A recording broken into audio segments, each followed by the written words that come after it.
9 guys, the original 9 guys that started this team. We're fortunate to have 7 of them here today. And then we're going to do a brief timeline of this park, what they started and what we've taken off and done with it since then. So right after that, we're very fortunate to have Angie Grieving here today to sing the national anthem. So that'll be a treat for everyone. So without further ado, I know them all, but I gotta have them written down. So the 9 that did this, Uno Fuchs, Reed Van Valen, and Steve Metzger are not here. But the men that are here, Dan Hoffman, line up right here. Ron Coots, Hans Hoffman, Myron Hoffman, Keith Hoffman,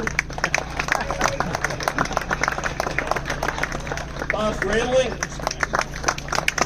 and Jerry Carn.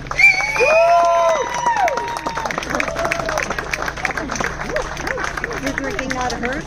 So these guys organized it, got it going, and they're like, holy smokes, we don't have very many guys here, so we're going to have to start getting some younger guys brought in. So they brought in 16-year-olds, Skip Sims, myself, and Dennis Atson from Palmyra. Probably Whiskey Wedham was in there. He was more than 16. Larry Emmerich also was on the team, plus possibly a couple more guys that I just can't take the names up. So we're going to go through the timeline here. So they organized a team in 1973. In 1974, their first season. Before that season, they did Uno Fuchs did a head shaving for uniform money. And he raised $275 so they could get their first uniforms. Also, we had our very first concession stand, which sat right over there, a little, what was it, 8x8 or something, little red building, guys. And there's pictures of it being built, brought over, put up, as well as the first set of bleachers we ever had. They made those out at a farm, brought them up here, set them up. The only thing that was here was the backstop, the fences on the lines, and a bunch of plank for benches for the players to sit on. As well as behind the fence, there was a couple sets of plank for the fans to sit on. So it was pretty sparse.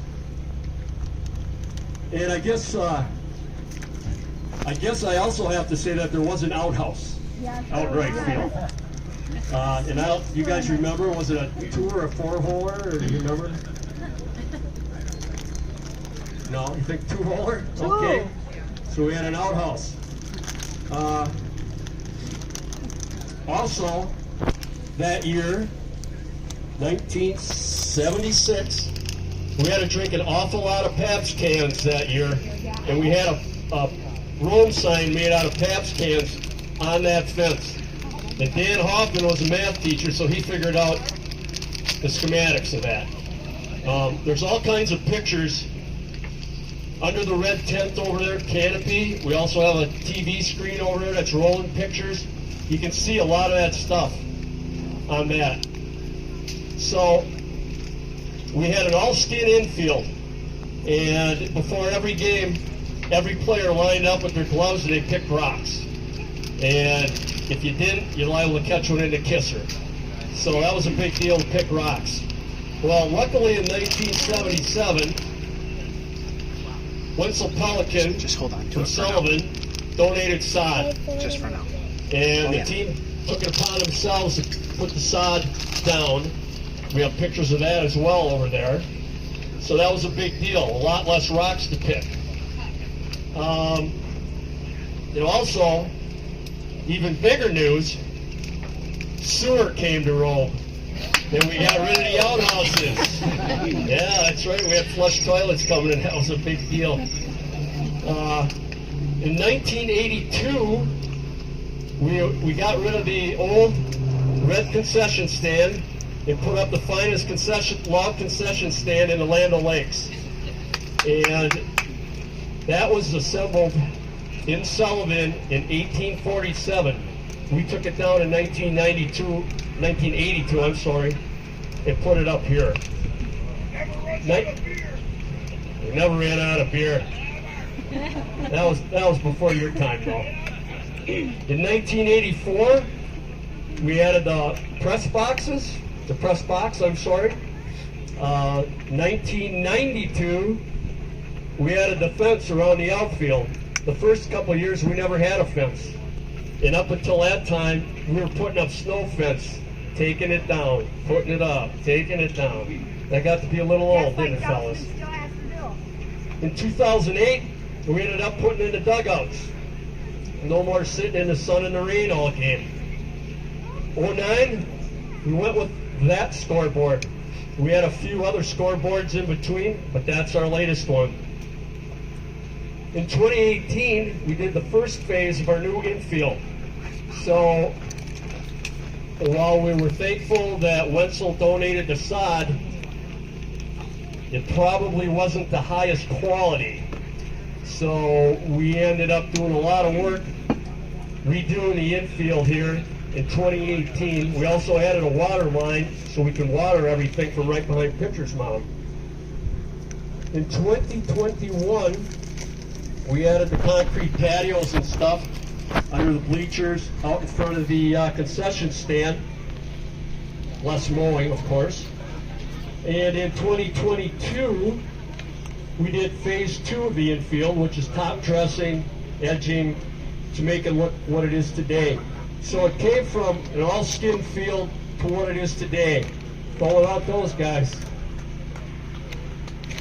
it don't happen.